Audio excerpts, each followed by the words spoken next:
Alors aujourd'hui, on continue donc notre cycle sur les débats marxistes autour de la question de la nation. Et donc après une première séance sur les théorisations de Rosa Luxembourg sur la question nationale, c'est Julien qui vient nous présenter le traitement de la question nationale chez les bolcheviks dans l'Empire russe. Oui. Alors, juste quelques mots sur pourquoi parler de ce sujet. On pourrait se dire, d'abord, pour l'importance du bolchevisme ou du léninisme dans le marxisme, mais aussi parce qu'en soi, la question nationale avait une place importante dans l'Empire russe au début du XXe siècle. C'était un empire qui, depuis 7 siècles, était en expansion, qui avait colonisé beaucoup de peuples. Lénine utilisait l'expression « prison des peuples ». C'est du coup un pays qui se retrouvait avec seulement 47% de grands Russes, comme ils s'autodésignaient, les Russes. Alors c'est une expression qui est déjà coloniale, on peut dire, parce que ça leur permet ainsi de dénommer les Ukrainiens comme petits Russes, petits Russiens, les Biélorusses comme blancs Russiens, notamment pour les peuples slaves. Et puis après, il y avait aussi, on n'y pense pas forcément, mais 10% de musulmans au sein de l'Empire russe, 4% de juifs, et énormément en fait d'autres peuples, aussi bien des Allemands, des Arméniens, des Chinois.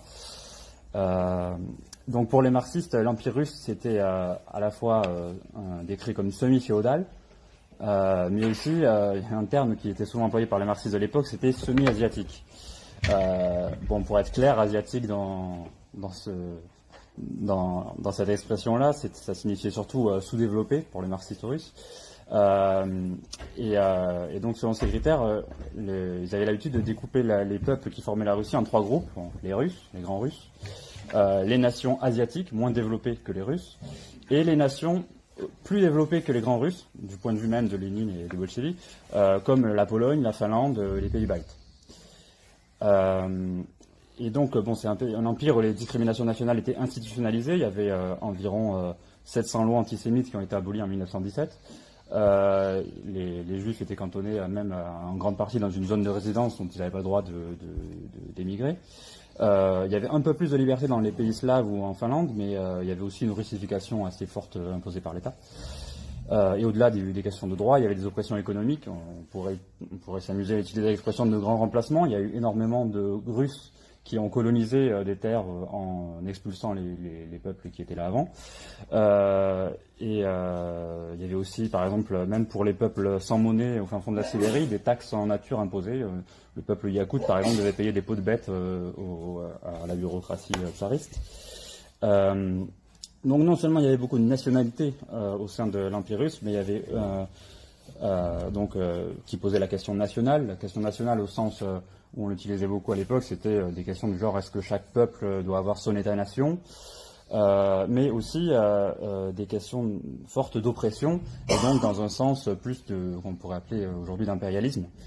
Et on verra que pour Lénine, ces deux questions sont pas deux questions séparées, mais il les voit comme un ensemble. Et enfin, l'importance du sujet, c'est que stratégiquement, la question nationale a joué un grand rôle dans la révolution russe elle-même et son succès, en tout cas à court terme. Donc, c'est quoi la théorie bolchevique de la nation ? Réponse courte, il n'y en a pas vraiment. Elle s'est plutôt dégagée, on peut l'avoir émergée d'une somme de textes, mais à la base, alors, pour des raisons objectives, comme on vient de voir, les marxistes russes discutaient beaucoup de la question nationale, plus que les marxistes européens, en tout cas au début du XXe siècle. Et comme aussi, par exemple, en Autriche-Hongrie, sauf qu'en Autriche-Hongrie, les marxistes ont prétendu innover, par exemple avec la notion d'autonomie nationale culturelle, et en Russie, les marxistes russes prétendaient plutôt être fidèles à l'orthodoxie. Par exemple, ils cherchaient beaucoup la reconnaissance des théoriciens européens comme Kautsky.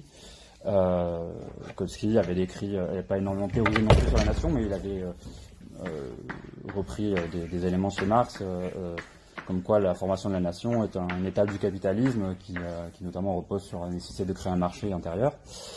Alors pour voir quelques débats qui ont émergé, notamment le droit à l'autodétermination des peuples est important. Au congrès de la Deuxième Internationale de 1896, il y a un conflit, ça a déjà été un peu abordé la question au séminaire sur Rosa Luxembourg, un conflit entre les deux sections polonaises, dont l'une est sur les positions de Rosa Luxembourg et considère que qu'à l'époque la question de l'indépendance de la Pologne n'est plus très importante, elle n'est plus à mettre en avant. Elle considère que c'est une revendication petite bourgeoise, utopique, qui n'a pas de sens économique. Et à l'inverse, le PPS, l'autre parti socialiste polonais, met beaucoup en avant la question de l'indépendance et est beaucoup critiqué comme étant plus nationaliste que socialiste. Et donc Kautsky, dans ce congrès international, propose le mot d'ordre de compromis, droit à l'autodétermination des peuples, c'est-à-dire qu'il ne dit pas que les socialistes doivent mettre en avant l'indépendance, mais qu'ils doivent quand même maintenir le principe démocratique que les peuples ont le droit de devenir indépendants s'ils le veulent. Et Lénine est très marqué par cette position, ça restera vraiment son fil conducteur tout au long de sa vie. Comme Luxembourg, il préfère par principe les États les plus grands possibles. Il considère que c'est mieux. Mais ce qui n'est pas juste, c'est que des nations ont le droit de nier à d'autres le droit de former une nation. Et donc les social-démocrates de la nation dominante doivent s'opposer à ce chauvinisme et affirmer le droit d'autodétermination jusqu'au séparatisme. Et une citation de critique de roi de Luxembourg où il dit « Par crainte du nationalisme de la bourgeoisie des nations opprimées, en l'occurrence polonais, Rosa Luxembourg fait en réalité le jeu du nationalisme sang noir des grands Russes. » Et donc sa métaphore préférée pour défendre le droit à l'autodétermination des peuples, c'est qu'il faut reconnaître le droit au divorce pour avoir réellement des unions libres possibles. Et donc pour revenir sur la question de...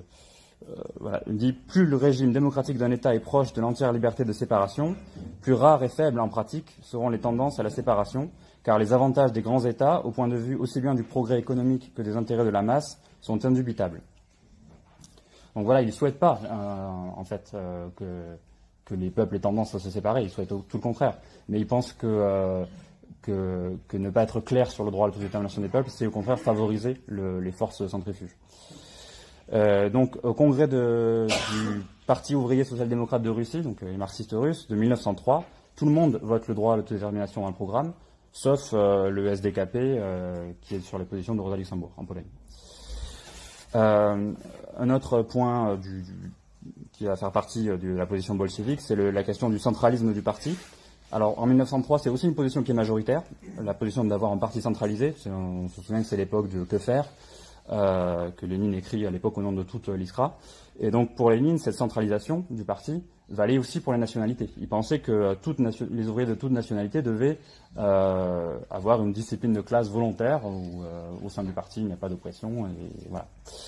À l'inverse, par exemple, il y a une position minoritaire à ce congrès qui est celle du Bund, donc l'organisation social-démocrate juive, enfin une des organisations, qui défendait une organisation fédéraliste, c'est-à-dire que tous les ouvriers juifs de Russie devraient être au Bund, et le Bund est lui-même fédéré avec le parti des Russes, et est valable pour les autres nationalités. Ça a été repris d'ailleurs par d'autres forces social-démocrates de minorité. Et donc il y a une forte tension là-dessus à ce congrès, et c'est notamment Martov et Trotsky, donc qui sont juifs également, que les majoritaires envoient polémiquer contre le Bund, en disant ils seront plus légitimes comme ça. Donc c'est un débat entre juifs, mais qui est très tendu pour autant. Par exemple, Medem, dirigeant du Bund, reproche à Trotsky d'être un assimilé, d'être pas assez représentatif des juifs, et il dit que Trotsky ne se considérait pas comme juif ni comme russe, mais uniquement social-démocrate et internationaliste. Et Medem, pour justifier sa position, utilisait entre autres, pensait que le parti social-démocrate russe, dominé par les Russes, minimisait l'ampleur de l'oppression des Juifs, et notamment les pogroms, qui sont très importants à l'époque, qui avaient obligé le Bund à créer des milices d'autodéfense, par exemple. Et c'est sur cette position que le Bund, mis en minorité, quitte la salle. Donc c'est un motif de rupture important. Ensuite, c'est peut-être un peu trop rapide de dire ça, mais il y a quand même un creux sur l'élaboration du point de vue de Lénine. En tout cas, il y a moins de textes pendant 10 ans. Et c'est surtout en 1913 qu'il va y avoir un regain de débat là-dessus. Alors, au niveau de ce qui se passe dans le parti, en 1906, il y a un congrès qui réunit un peu tout le parti, aussi bien les mencheviks que les bolcheviks, mais aussi toutes les organisations de différentes nationalités entre elles. Mais c'est assez éphémère parce que le POSDR, c'est pas jamais un parti qui était vraiment unifié. Et donc, en 1906, il y a le choix de faire une sorte de compromis. Le droit à l'autodétermination est maintenu dans le programme. qui est une position qui tenait vraiment à cœur aux bolcheviks, mais aussi le fonctionnement semi-fédéraliste, donc avec la vision on va faire des conférences du parti par nationalité, qui est aussi adoptée. Donc voilà, faire des journaux pour différentes langues notamment aussi. Après, en 1912, c'est là que les bolcheviks et les mencheviks se séparent définitivement. Alors, ce qui se passe, c'est que la quasi-totalité des groupes social-démocrates des minorités, le Bund par exemple, s'allient du côté menchevique, qui sont moins centralistes, on va dire, donc ça arrange mieux leur position fédéraliste. Mais pour autant, ce bloc ne tiendra pas, il n'est pas très consistant idéologiquement. Mais en tout cas, ce qui se passe, c'est qu'après, à cette période-là, c'est vraiment une période de très forte polémique dans le parti. Un peu tout le monde, par exemple, notamment en polémique contre Lénine. Et donc, tous les sujets possibles et imaginables vont être invoqués pour le critiquer. Et notamment, il va y avoir beaucoup de débats sur la question nationale. Alors, Lénine, à ce moment-là, est content de pouvoir s'appuyer sur celui qu'il appelle un merveilleux géorgien. Il s'agit de Staline, qui est peu connu dans le parti à l'époque, mais qui a l'avantage d'être géorgien et donc de pouvoir passer... sa position du coup peut passer comme une voix qui n'est pas grand russe et donc peut être plus légitime pour parler des nationalités minoritaires. Et donc en fait très rapidement Staline pour diverses raisons passe à Vienne en janvier 1913. Un peu avant, il est briefé par Lénine qui lui dit ce serait bien que tu élabores une position sur ces sujets.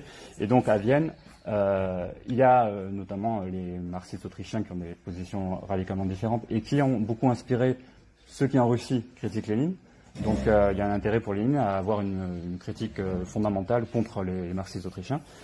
Et donc Staline va sur place, on peut se lire dans les textes et écrire une brochure qui sera le marxisme et la question nationale. Alors notamment un peu dans le briefing, il y a l'idée qu'il faut démonter l'échec du parti social-démocrate autrichien, qui en fait s'est séparé au fur et à mesure en ces différentes sections allemandes, tchèques, polonaises, ruthènes, c'est-à-dire ukrainiens, italiens et slovènes. Et donc le but c'est d'expliquer que c'est la faute à la notion d'autonomie nationale culturelle mise en avant par les marxistes. Et donc une citation qui est souvent reprise, un résumé de Staline de sa définition de la nation dans cette brochure, c'est « Une nation est une communauté stable, historiquement constituée de langues, de territoires, de vie économique et de formation psychique qui se traduit dans la communauté de culture. » Alors par exemple, anglais et américains ont une même langue, mais pas le même territoire, donc deux nations. Le critère de vie économique est important aussi parce qu'il permet de comprendre l'essor des nations avec le marché moderne, reprendre un peu les bases de Kautsky.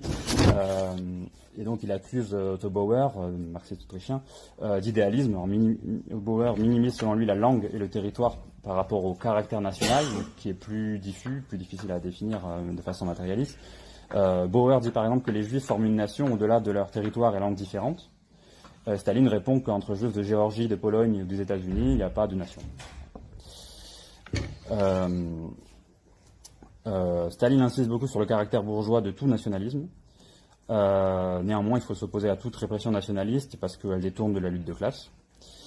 Et au contraire, les social-démocrates doivent défendre une démocratisation maximale parce que, même si rien n'est parfait sous le capitalisme, un pays comme la Suisse ou l'Amérique est très très bien et a réglé la question nationale selon lui. Bon, il n'y a pas un mot sur les Afro-Américains, par exemple. Il y a aussi une attaque forte des mencheviks du Caucase qui ont adopté le principe d'autonomie nationale culturelle. Alors, je prends juste une citation parce qu'on ne peut pas tout dire, mais de Staline qui dit, par exemple, les Tatars transcaucasiens, avec leur pourcentage minime d'individus sachant lire et écrire, avec leurs écoles dirigées par des mollahs tout-puissants, avec leur culture pénétrée d'esprit religieux, les isoler dans une union culturelle nationale, c'est les jeter en pâture aux mollahs réactionnaires. Les nations et les peuples attardés doivent être entraînés dans la voie générale d'une culture supérieure. Voilà. Et donc, bon, en fait, cette brochure, il faut être honnête, elle résume un peu les positions bolcheviques, mais sans idées nouvelles. Et en fait, paradoxalement, à partir de 1913, Lénine va se mettre à écrire beaucoup, lui aussi, et va, en fait, pas mal évoluer. Donc, quelques éléments, par exemple, Lénine est beaucoup accusé d'assimilationnisme. Là, c'est plutôt un exemple où il n'a pas évolué, ça viendra après. Sur l'assimilationnisme, il est très accusé d'assimilationnisme par le Bund, par les social-démocrates ukrainiens aussi. Lénine répond qu'il y a deux tendances dans le capitalisme, un peu le capitalisme ascendant, où il y a une formation des nations et le patriotisme est progressiste, et une tendance actuelle où le capitalisme va même vers l'assimilation internationale des peuples, etc. Et il prend pour modèle les USA, par exemple, où il y a un melting pot de population et le capitalisme harmonise tout ça, selon lui. Mais ces deux tendances, et il y a un développement inégal et combiné dans le capitalisme, je n'emploie pas encore ce terme, mais c'est vraiment déjà un peu cette idée. Et voilà, il dit par exemple, l'Ukraine connaît un développement économique plus rapide qui attire de la Grande Russie des centaines de milliers de paysans et d'ouvriers sur les domaines capitalistes, dans les mines, dans les villes. L'assimilation du prolétariat grand russe et ukrainien est un fait indubitable, et ce fait est indiscutablement progressiste. Alors Lénine critique, toujours même dès le début, il a tendance à critiquer beaucoup plus le nationalisme dominant des grands Russes, mais pour lui, tout nationalisme reste bourgeois et critiquable. En tout cas, à cette époque-là. Là, on est encore en 1913. Il dit « On doit en dire autant de la nation la plus opprimée et la plus traquée, la nation juive. La culture nationale juive, c'est le mot d'ordre des rabbins et des bourgeois, le mot d'ordre de nos ennemis. Quiconque proclame directement ou indirectement le mot d'ordre de la culture nationale juive est, si excellente que puissent être ses intentions, un ennemi du prolétariat. » Alors, et lui, il explique qu'en fait, sur les juifs du monde, il y a une moitié qui vit dans un monde civilisé, à l'Occident, et qu'il y a une tendance très rapide à leur assimilation, et qu'à l'inverse, en Russie, toutes les discriminations légales qui pèsent sur eux freinent cette assimilation, et que donc le tâche des social-démocrates, c'est de transformer la Russie en pays capitaliste moderne, qui permettra leur assimilation. Et un des points les plus insupportables pour Lénine, c'est la revendication du Bund de faire des écoles juives. Par exemple, il compare ça, même une phrase polémique, où il compare ça avec les écoles pour les Noirs dans le Sud ségrégationniste. Donc après, je saute un peu, voilà, en 1916. 1916, c'est une année où il se met vraiment à élaborer sur l'impérialisme. C'est là où l'année où il écrit le livre Stade suprême, bien connu. Et dès le début 1916, il écrit un article insistant sur une actualisation nécessaire de la question nationale. Le droit à l'autodétermination prend une importance particulière à l'époque impérialiste, notamment pour les colonies. Alors, c'est là où il dit la libération des colonies n'est rien d'autre que la libre disposition des nations. Les Européens oublient souvent que les peuples coloniaux sont aussi des nations. Donc il polémique beaucoup à cette époque avec les social-chauvins, ceux qui ont ouvertement rallié leur propre puissance impérialiste. Et il polémique aussi avec certains gauchistes, on va dire, qui schématisent la notion d'impérialisme. Alors là, il y a un article notamment où il critique Piatakov, qui est un Russe qui est proche des positions de Rosa Luxembourg. Et donc un peu les arguments, c'est de dire, puisque tout pays est sous la dépendance du capital financier maintenant, puisqu'à l'époque impérialiste, ça n'est fini de l'époque progressiste du capitalisme et du nationalisme. Donc il y a la vision où avant le capital se sentait à l'étroit dans les fiefs médiévaux, il a créé les nations, maintenant il se sent à l'étroit dans les nations. Donc, sous les formes de guerre, etc., il y a une volonté de sortir des nations. Et donc, les social-démocrates n'ont pas à recréer des nations, à recréer des frontières, etc.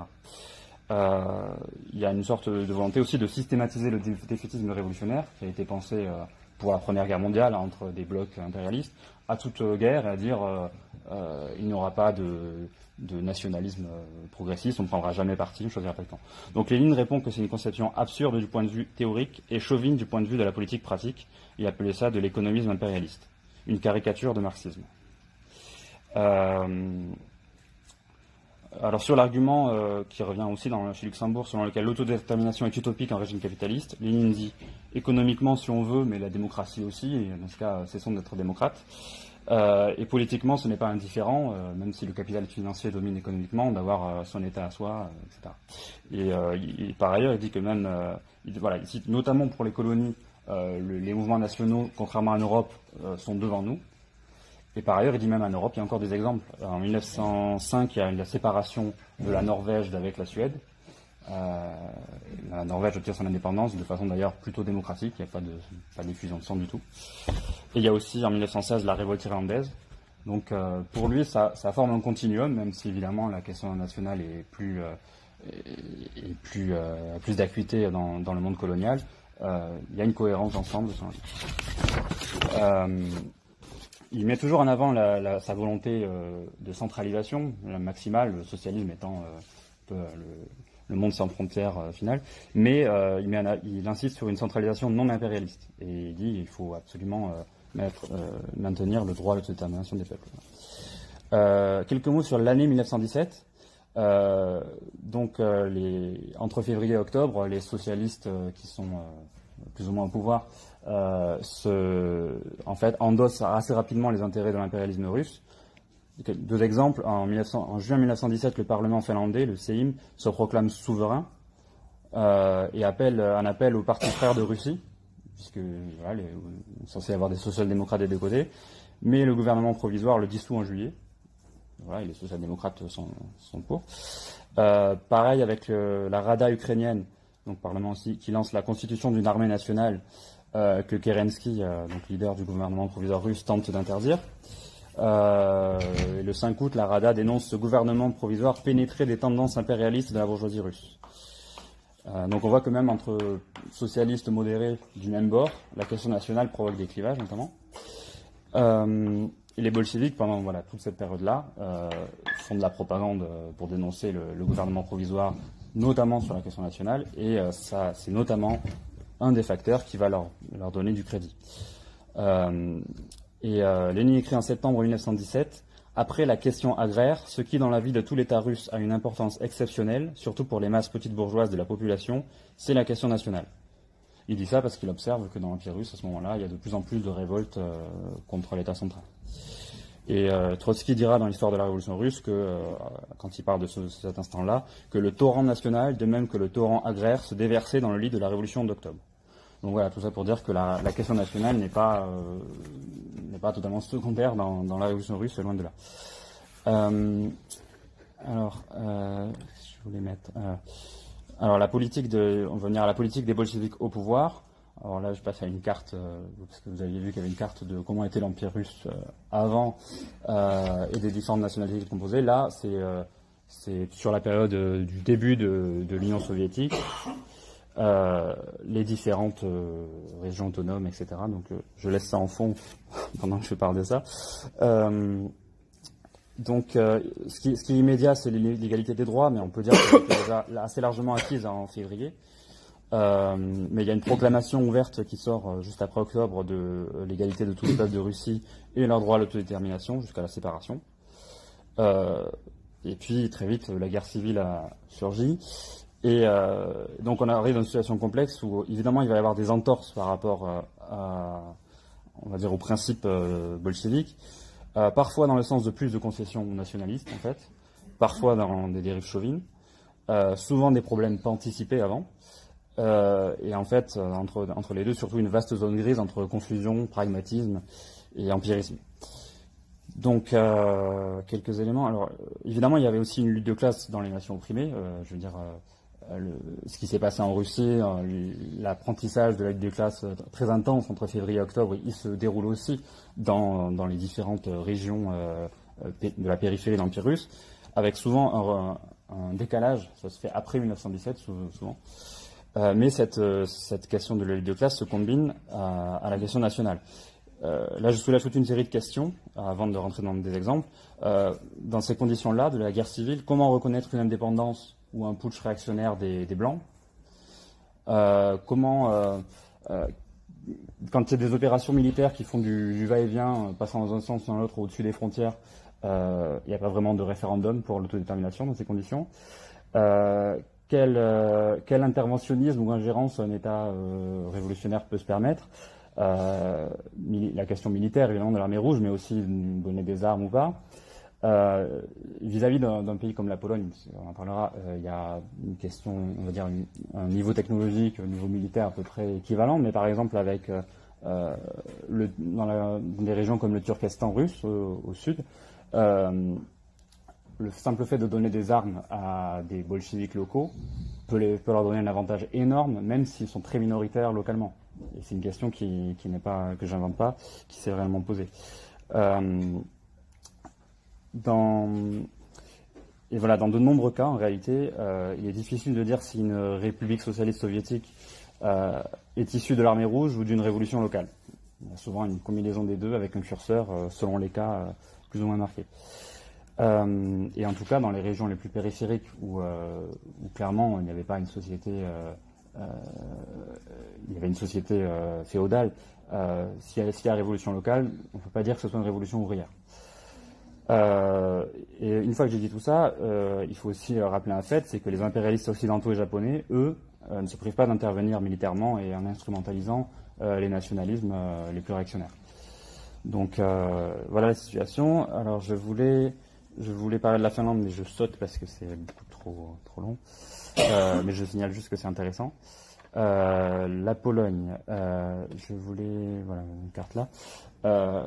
Alors très rapidement sur la situation, pendant la guerre mondiale, la Russie avait perdu le territoire du cœur de la Pologne historique au profit de l'Allemagne. Et en novembre 1918, l'Allemagne est touchée aussi par sa révolution, donc se retire. Donc ce qui se passe, c'est que on a à la fois l'indépendance de la Pologne proclamée par Piłsudski, donc ex-socialiste du PPS, donc la branche socialiste qui était plus nationaliste qu'autre chose, qui vit pour l'indépendance et est devenu assez populaire pendant la résistance armée contre les occupants, mais voilà, mais très nationaliste, donc il y a quand même des tensions aussi avec le mouvement ouvrier en Pologne. Et puis Piłsudski porte un nationalisme expansionniste vers l'Est, pour reconquérir la Lituanie, l'Ukraine, la Biélorussie, des territoires qui jadis avaient été dans un empire polonais. Et donc, c'est pas seulement un nationalisme de libération nationale, ça bascule aussitôt dans de l'expansionnisme. La jeune Russie soviétique, elle, décide, puisque les Allemands se retirent, d'avancer vers l'Ouest pour exporter la révolution. Donc, assez rapidement, ce qui se passe, c'est que les troupes des uns des autres se rencontrent, se forment une ligne de front tout le long de l'Europe de l'Est. Et voilà, ils se regardent un peu en chien de faïence pendant un certain temps. Il y a des escarmouches, il y a un conflit à Vilnius, donc Vilnius aujourd'hui capitale de la Lituanie, un conflit au départ très local. Les bolcheviks locaux se battent avec une milice polonaise. Alors il faut savoir que Vilnius c'est en Lituanie, mais à l'époque la ville est beaucoup plus polonaise dans sa composition que lituanienne. Donc il y a une milice polonaise urbaine qui se bat avec les bolcheviks locaux, les bolcheviks gagnent, etc. Ça ne déclenche pas encore la guerre, on est début 1919. Il y a d'autres affrontements en Biélorussie, mais à cette époque, les bolcheviks sont surtout occupés par les Blancs pendant la guerre civile. Et alors il y a la France qui intervient beaucoup, qui envoie notamment De Gaulle et Pétain comme conseillers militaires en Pologne, et pousse à fond Piłsudski à se battre contre les Russes en disant ils vont vous envahir, battez-vous, etc. Et en fait, il y a quand même quelques mois pendant lesquels il ne se passe rien, parce que notamment Piłsudski lui-même en fait considère que les Blancs sont plus dangereux que les Rouges, alors que la France leur dit alliez-vous aux Blancs. Mais Piłsudski sait très bien que les Blancs c'est des monarchistes qui rêvent qu'une chose, c'est remettre la Pologne sous la coupe de la Russie éternelle. Donc Piłsudski hésite un certain temps. Et en parallèle, il y a des négociations de paix qui sont menées. Alors, certains pensent que la guerre aurait pu être évitée, etc. Trotsky, par exemple, dit que nous tâchions par tous les moyens d'arriver à la paix, même au prix de très sérieuses concessions. Peut-être étais-je de tous celui qui voulait le moins cette guerre, car je voyais trop clairement combien il nous serait difficile de la mener après 3 années d'incessante guerre civile. Alors, toujours est-il qu'il y a un déclencheur, que Piłsudski va s'allier au nationaliste ukrainien Petlura, je vais en parler après, qui envoie des troupes prendre Kiev en avril 1920. Mais il y a une contre-offensive victorieuse de l'armée rouge qui l'oblige à battre en retraite et à demander la paix. Mais les soviétiques décident de le poursuivre jusqu'au port de Varsovie, et donc avec le but de prendre Varsovie. Mais la population polonaise accueille très très mal l'armée rouge quand elle rentre dans le cœur historique de la Pologne, en les voyant plus comme des Russes que comme des révolutionnaires. Et donc voilà, les bolcheviks sont repoussés. Et il y a un traité de paix, ça se restabilise. Qu'est-ce que je voulais... Ah oui, c'était une image de... Ça, c'était comment les bolcheviks pensaient que ça allait se passer. On voit l'armée rouge qui entre dans la Pologne et aidée de révolutionnaires locaux qui se soulèvent en même temps et proclament la République soviétique polonaise. Mais c'est pas ça qui s'est passé. Et donc, la décision a été prise par la direction soviétique. Lénine lui-même était de cet avis. Il y en avait qui n'étaient pas d'accord, notamment Trotsky, Radek et Staline, unis dans cette circonstance. Voilà. Et Lénine lui-même avait répété, il y avait beaucoup de textes avant où il dit évidemment on n'impose pas le socialisme militairement. Mais là, il y a eu une espèce d'enthousiasme et ils se sont dit que ça allait aider les bolcheviks locaux à prendre le pouvoir. Et voilà. Je voulais parler de l'Ukraine ensuite. L'Ukraine, situation très compliquée aussi. En Ukraine, il y avait seulement 43% des ouvriers qui étaient de nationalité ukrainienne. Donc le reste était plutôt russes ou russifiés, c'est-à-dire des Ukrainiens totalement de culture russe, ou juifs. Et en ville, il y avait seulement un tiers d'Ukrainiens, alors que les campagnes sont très majoritairement ukrainiennes. Les masses paysannes qui s'éveillent à ce moment-là à la politique revendiquent évidemment le partage des terres, comme dans le reste de la Russie, mais aussi l'indépendance, c'est une revendication qui fait son chemin. Alors, ce qui se passe, c'est que ce qui est intéressant, c'est que le Parti ouvrier social-démocrate de Russie, donc aussi bien les bolcheviks que les mencheviks, était principalement implanté dans ce prolétariat non ukrainien, russe, de l'Est du pays. Et donc assez coupé du sentiment national qui pouvait exister. Et pareil pour le Bund. Les bolcheviks n'employaient pas l'ukrainien dans leur presse, ils n'employaient que le russe. Ils n'avaient pas de centre de commandement sur place, tout était dirigé depuis Petrograd. Il y avait un parti ouvrier social-démocrate ukrainien, donc qui était, comme on a dit, plutôt dans la tendance menchevique et hostile au centralisme bolchevique, qui était de nature plus petite bourgeoise, mais plus implanté chez les Ukrainiens. Il oscillait entre deux pôles dans le parti, un qui est Simon Petliura, c'est un peu le Pilsudski ukrainien, mais sa tête en haut, et celui d'en bas, Volodymyr Vinnychenko, qui lui était plus dans la gauche du parti, et gardait une boussole de classe, on va dire. Le premier finira nationaliste, droitier, pur et sucre. Le deuxième finira communiste. Donc c'est deux trajectoires symboliques. Donc on l'a vu, le gouvernement provisoire ne voulait pas lâcher l'Ukraine, encore moins que la Finlande, parce que l'Ukraine était précieuse pour son blé, son charbon et son minerai. Et les bolcheviks craignaient aussi une séparation. Je disais, évidemment, ce sera plus dur pour la révolution si on n'a pas cet appui de l'Ukraine. Mais Lénine, en avril 1917, disait encore, si les Ukrainiens voient que nous avons une république des soviets, ils ne se sépareront pas. Il faut maintenir le droit à l'autodétermination pour autant. Mais c'est pas ce qui se passe, parce que, au contraire, les dirigeants socialistes ukrainiens sont tellement hostiles aux bolcheviks que, aussitôt après octobre, alors que jusqu'ici ils étaient plutôt à demander une autonomie partielle, ils proclament l'indépendance. Il y a à ce moment-là une petite partie des social-démocrates ukrainiens qui scissionnent et rejoignent les bolcheviks. Les bolcheviks immédiatement réagissent en proclamant à Kharkov qui est dans l'Est ouvrier, plutôt russe, une république soviétique ukrainienne. Donc on a deux pôles et l'armée rouge attaque Kiev et après 12 jours de bombardement, Kiev est prise. Donc voilà, déjà j'ai pas énormément d'éléments sur la popularité ou pas à l'époque des bolcheviks, toujours est-il qu'ils forment un gouvernement. Ça dure pas longtemps parce que dès mars 1918, on a le traité de Brest-Litov, donc le pouvoir bolchevique est obligé de céder l'Ukraine à l'Allemagne. En fait, c'est surtout le début d'une période de guerre civile très intense pour l'Ukraine. Par exemple, Kiev changera 10 fois de main jusqu'en 1920, donc ça va dans tous les sens. Il y a des groupes armés qui pillent et taxent les villages sans arrêt, que ce soit l'armée rouge, l'armée de Petliura, les anarchistes de Makhno, les armées blanches évidemment, soutenus par les Français et les Anglais. Assez rapidement aussi, les Allemands se retirent parce que novembre, on l'a dit, ils sont eux-mêmes en propre révolution. Donc un deuxième gouvernement bolchevique est mis en place à ce moment-là, dirigé par Rakovski, qui est convaincu qu'il n'y a pas de nation ukrainienne. Il y a des textes où il dit très clairement, il pense que c'est une invention, que le peuple est juste solidaire des Russes et il ne réclame rien d'autre, etc. Il prend des mesures très impopulaires, comme beaucoup de... C'est pas un décret, mais c'est plusieurs interdictions de la langue ukrainienne. Et donc, il y a à ce moment-là, ça passe pas comme une lettre à la poste, il y a beaucoup d'opposition dans le Parti communiste d'Ukraine, qui en fait n'est pas un parti indépendant, qui est la section locale du Parti bolchevique. Il y a presque la moitié qui est pour l'indépendance, en fait, qui est pour mettre en avant cette revendication. Il y a une aile centraliste pro-russe, il y a une aile indépendantiste qui a été renforcée par la scission social-démocrate qui a rejoint les communistes. Et il y a une extrême gauche, notamment Piatakov, dont on a déjà parlé, qui était plutôt luxembourgiste, mais qui défend l'indépendance, non pas par nationalisme, il pense lui aussi qu'il n'y a pas de nation ukrainienne, mais par anti-centralisme. Il est dans la gauche proche de Boukharine à cette époque-là, qui est contre l'excès de centralisation, et qui donc pense que l'Ukraine soviétique sera mieux gérée localement que depuis Moscou. On a des secteurs qui continuent à rompre sur la gauche social-démocrate, mais surtout en fait un secteur très important sur la gauche des socialistes révolutionnaires ukrainiens. Donc la CERT, bon, j'ai pas le temps de développer, mais c'est un parti plus paysan pour résumer à la CERT. Et donc il y a un groupe qu'on appelle les Borodvistes, du nom du journal Borodba Lutte, qui veut dire, qui était bien implanté dans la paysannerie et qui forment un PC ukrainien. Donc on a le PC d'Ukraine, bolchevique, et le PC ukrainien à part. Et donc en faveur lui aussi d'un régime soviétique, mais dans une Ukraine indépendante.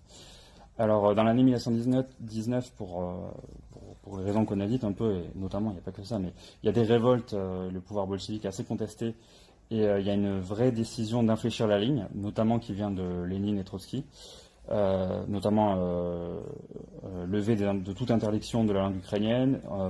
Ils promettent un congrès qui décidera de la forme d'État, indépendant ou fédéré. Et dans l'immédiat, appelle à faire front contre les Blancs, qui sont très actifs en Ukraine.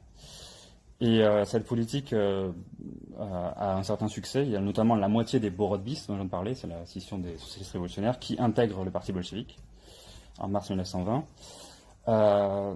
Il y a quand même un retour dans l'autre sens en avril 1920, parce qu'il y a la guerre avec la Pologne, dont j'ai parlé, qui crée un climat assez particulier de chauvinisme grand russe, en fait. On a à cette époque-là pas mal d'officiers blancs de l'armée blanche qui rejoignent les bolcheviks en mode nationaliste, en fait. Et c'est plus ou moins encouragé par au moins certains secteurs de l'État soviétique. On a par exemple les Izvestia, le journal officiel de l'Union soviétique, qui publie à ce moment-là un poème plutôt réactionnaire, qui est, par exemple, un extrait: « Comme jadis, le tsar Ivan Kalita a rassemblé les pays russes l'un après l'autre, tous les patois et tous les pays, toute la terre multinationale se réuniront dans une foi nouvelle afin de rendre leur puissance et leur richesse au palace du Kremlin. » Et donc Vinnytchenko, le social-démocrate ukrainien de gauche, qui à ce moment-là a rejoint les bolcheviks, note dans son journal à ce moment-là: « L'orientation vers le patriotisme d'une Russie une et indivisible exclut toute concession aux Ukrainiens. Dans une situation où on se couche devant les gardes blancs, il ne peut y avoir d'orientation vers la fédération, l'autodétermination ou autre choix désagréable pour la Russie une et indivisible. » Parce qu'en fait, en Ukraine, les pouvoirs bolcheviques somment un peu les Ukrainiens de se comporter en Russes et de faire front contre les Polonais. C'est pour mieux expliquer l'ambiance. Et dans les campagnes ukrainiennes, on a même des fonctionnaires soviétiques qui demandent aux paysans quelle langue voulez-vous qu'on enseigne dans les écoles, russe ou pétliuriste, de Petliura, le nationaliste ukrainien. Quels internationalistes êtes-vous si vous ne parlez pas le russe? Donc l'injonction à parler russe.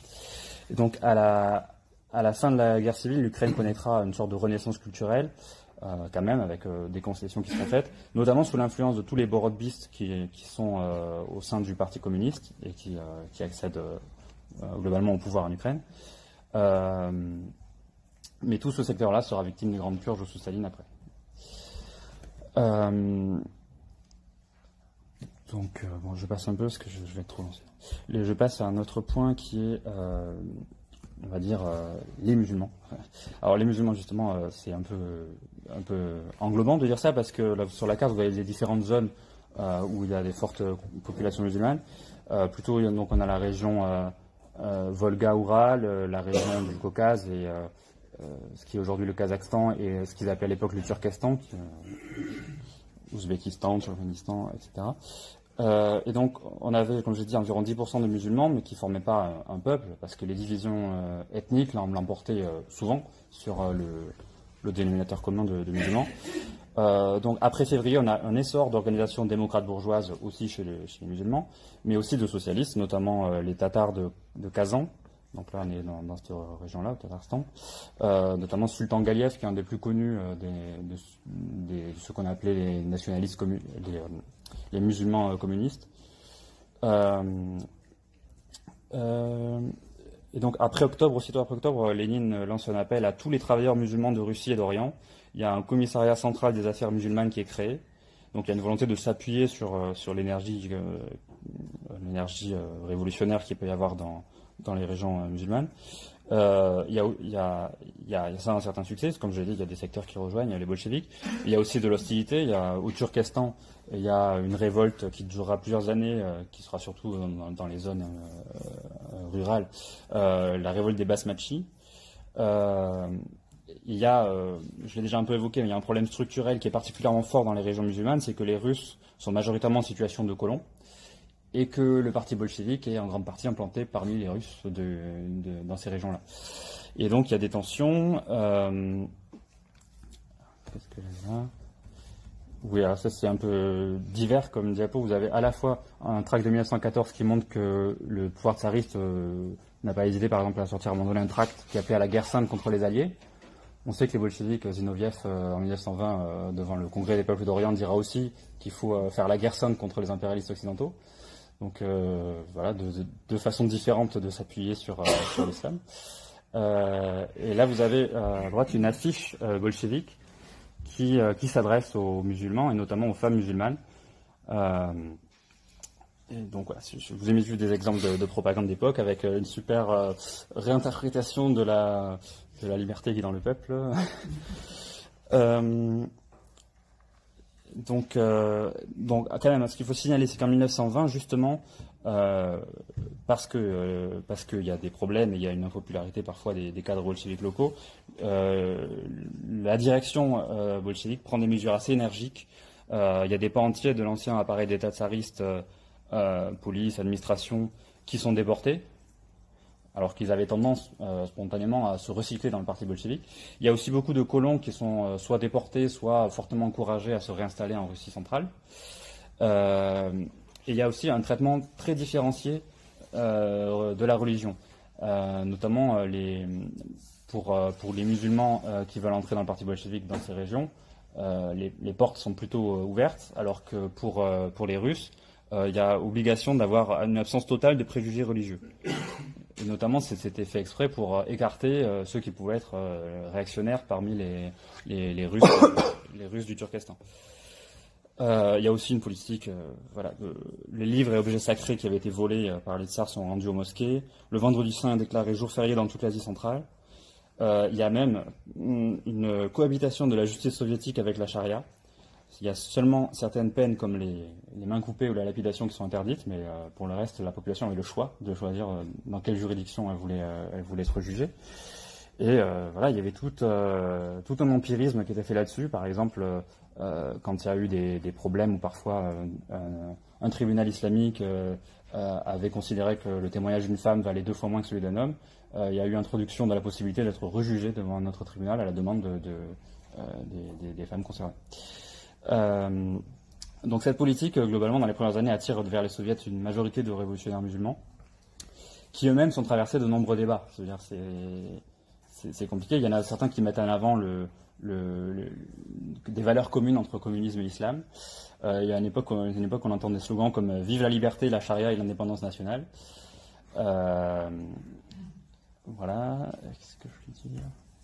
Encore un exemple d'affiche de propagande, et Sultan Galiev, le militant dont j'ai déjà parlé. Ce qui va aussi porter atteinte à limiter cette politique, c'est le manque de moyens, parce que déjà en 1922, les subventions de Moscou à l'Asie centrale sont largement coupées, de nombreuses écoles publiques sont fermées en conséquence, ce qui reporte beaucoup de gens vers les écoles musulmanes. Et il y a une sorte d'acceptation par défaut de ça de la part du pouvoir bolchevique. Il y a par exemple Lunacharsky, qui est un peu le ministre de l'Éducation, qui dit « Quand vous ne pouvez fournir du pain, vous n'osez enlever aux gens son substitut ». Au congrès du PC d'avril 1923, Staline identifiait 2 sources de danger. Il dit d'un côté, il y a le chauvinisme de grande puissance, donc le chauvinisme grand russe, et de l'autre, le danger des nationalismes locaux.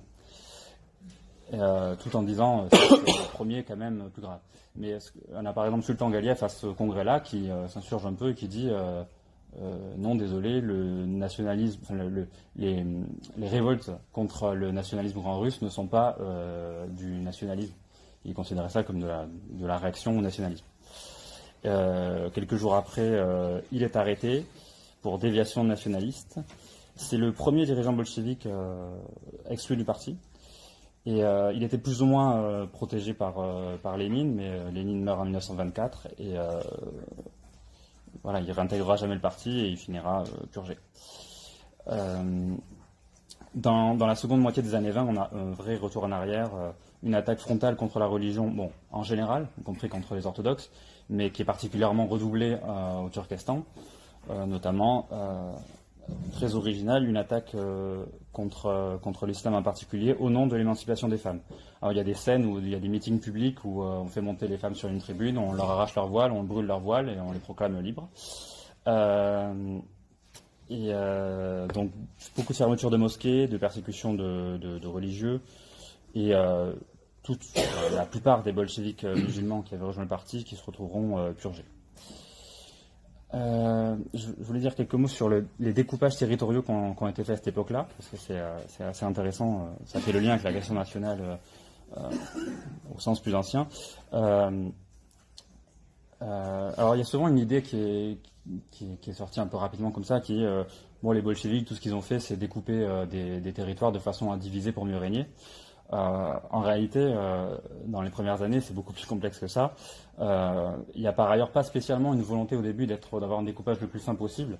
Il y a par exemple, comme on a vu, un appel aux musulmans en général. Il y a aussi des alliances avec le panturquisme, c'est-à-dire l'idée que les peuples turcs, malgré leurs différences, forment une unité. Et voilà, il y avait des courants qui voulaient des États très grands. Donc voilà, par exemple au début, il y avait une volonté de faire un Turkestan qui engloberait tous ces pays-là. Il y avait aussi, on a vu pour le Tatarstan, en fait, il y a le Tatarstan et le Bachkiristan juste à côté. Au début, les bolcheviks voulaient faire une seule entité, et c'est en fait plutôt les nationalismes locaux qui ont poussé à accéder à pas des indépendances, mais à des autonomies plus fines. Et donc, au début, c'est très empirique, et peu à peu, il va y avoir une sorte de systématisation du découpage administratif, suivant une logique plutôt nationale territoriale, même si ce serait à nuancer, même en fait dans les cas où il n'y a pas spécialement de revendication sur place. C'est-à-dire, là, je vous ai donné un autre exemple. Vous voyez une zone de peuplement des Komis, qui sont un peuple ouralien. Et voilà, du coup, ils ont découpé comme ça une république autonome soviétique des Komis.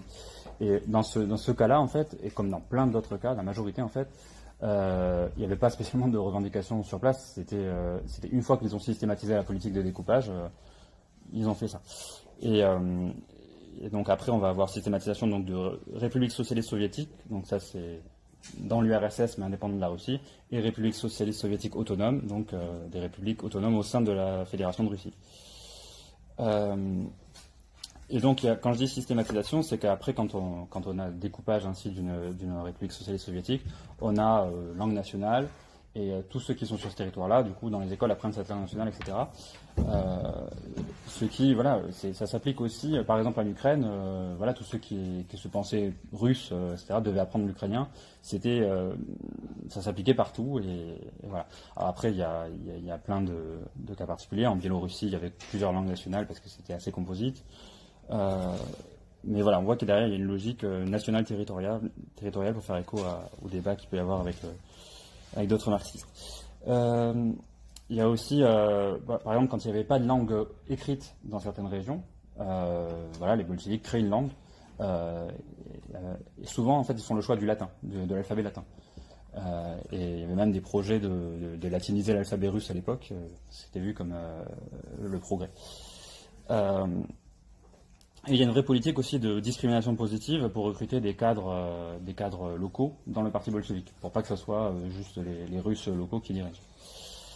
Donc évidemment, on avait une vision plutôt centraliste de l'État à l'effet de Marx et du jacobinisme dans les social-démocrates russes, mais pour autant, on est passé à quelque chose de très fédéral, c'est-à-dire l'URSS c'est une fédération, avec la Russie dedans qui est elle-même une fédération, et donc c'est du fédéralisme. Alors,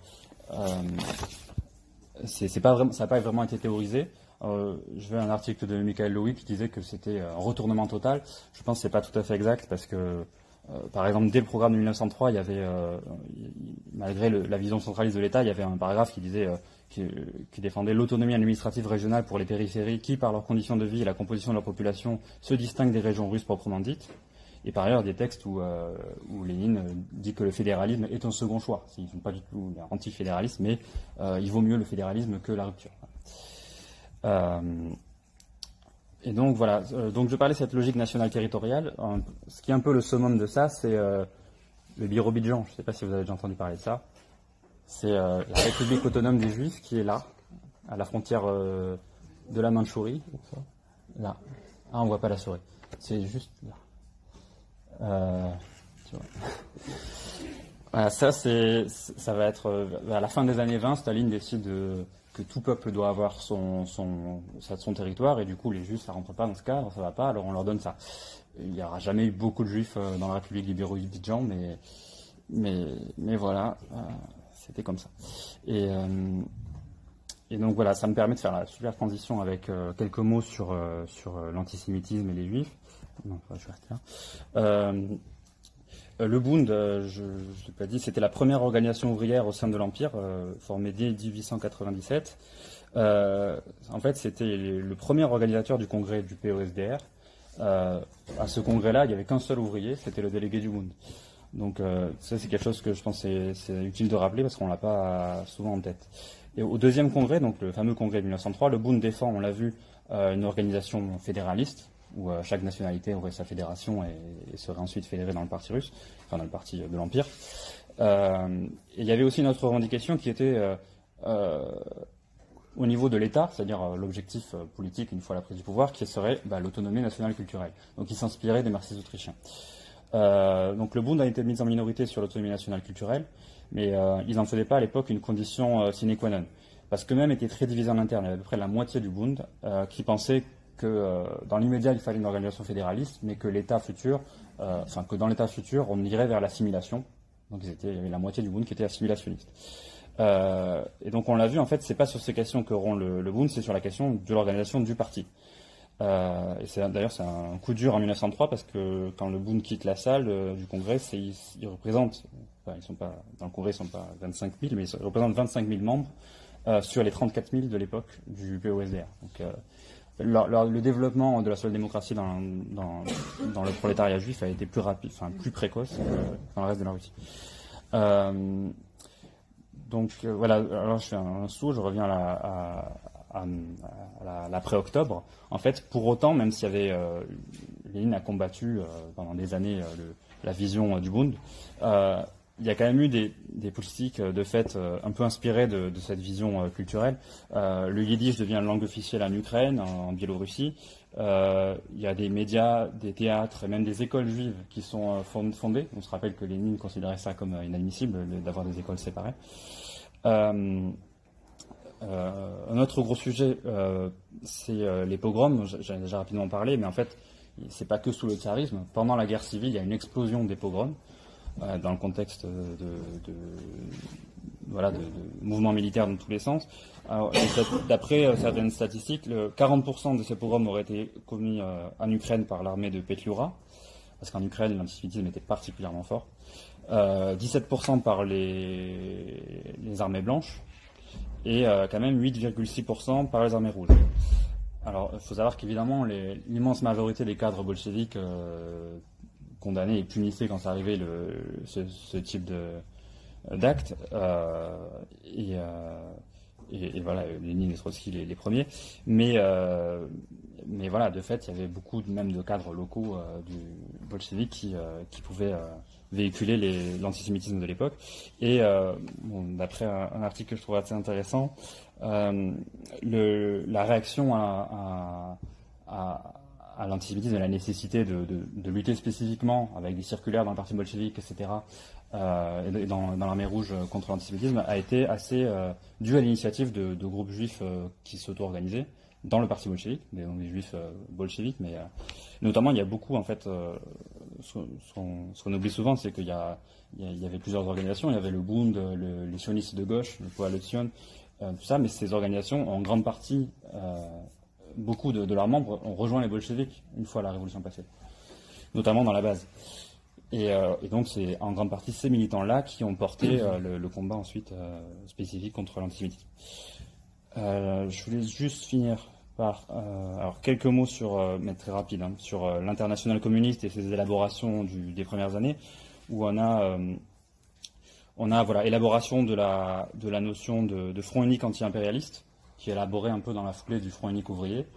C'est-à-dire cette idée que, le nationalisme reste bourgeois pour les bolcheviks, mais il y a la notion qui apparaît de nationalisme révolutionnaire. C'est-à-dire qu'il y a quand même des secteurs dans les pays dominés encore peu différenciés socialement où au début, au moins, la bourgeoisie combat l'oppression étrangère. Et donc, il y a l'idée de faire un front unique avec eux, mais front unique, comme tout front unique, il faut être prêt à rompre, parce qu'il y a aussi cette idée que les bourgeois sont incapables d'aller jusqu'au bout, et qu'une fois que le parti implanté dans le prolétariat et la paysannerie se sera développé, les bourgeois se retourneront y compris contre la vraie revendication anti-impérialiste d'indépendance. Et donc, on voit que cette notion est quand même assez proche de la notion de révolution permanente, qui n'est pas employée dans ces textes de l'international communiste, mais qui, à mon avis, est déjà là. Ensuite, je vais dire quelques mots sur le concession au sentiment national, pour mettre en parallèle trois étapes, trois citations en tout cas. En 1913, Lénine disait par exemple si un marxiste ukrainien se laisse entraîner par une haine parfaitement légitime contre les oppresseurs grands russes, au point de reporter ne serait-ce qu'une parcelle de cette haine sur la culture prolétarienne des ouvriers russes, il glissera par là même dans le nationalisme bourgeois. Donc voilà, attention, il n'y a pas du tout de légitimité à un sentiment qui toucherait aussi les ouvriers russes. En 1916, il dit « Les ouvriers de la nation oppressive sont jusqu'à un certain point les complices de leur bourgeoisie dans la spoliation par celle-ci des ouvriers. La révolution ne suffira pas à faire du prolétariat un saint, et d'autre part, la haine, d'ailleurs parfaitement légitime, de la nation opprimée envers celle qui l'opprime subsistera quelque temps. » Et ensuite, en 1920, au deuxième congrès de l'Internationale communiste, il y a des thèses sur les questions nationales et coloniales qui sont adoptées, où il est même précisé qu'il faut consentir à certaines concessions envers le sentiment national des peuples opprimés, qui ont logiquement un sentiment de défiance à l'égard du prolétariat des pays oppresseurs. Vous voyez le chemin quand même de 1913 jusqu'à 1920. Donc on peut dire qu'il y a un peu un Lénine décolonial dans certains textes. Et je finis, sans la développer, mais pour évoquer l'affaire géorgienne, qui est... rapidement, il y a des conflits entre communistes sur la politique à adopter vis-à-vis de la soviétisation de la Géorgie. Voilà, ceux qui pensent que le pouvoir central est trop brutal dans sa soviétisation. Lénine rompt avec Staline sur cette question et sur d'autres sujets, mais par écrit, dans ce qu'on appelait le testament politique de Lénine. Et voilà, il y a des phrases où il dit « Staline est politiquement responsable de cette campagne foncièrement nationaliste grand russe. Il est qualifié aussi de brutal argousin grand russe. » Et voilà, tout ça c'est très explicite, mais c'est dans des textes que Lénine donne à Trotsky pour qu'il s'en serve pour s'opposer à la position de Staline dans le congrès du parti bolchevique. Donc c'était censé arriver au 13e congrès donc en 1924. Et voilà, en une phrase, la pression est déjà tellement forte dans le parti bolchevique qu'en fait Trotsky renonce à polémiquer devant le plénier du congrès et voilà, et Staline en fait s'en sort globalement bien.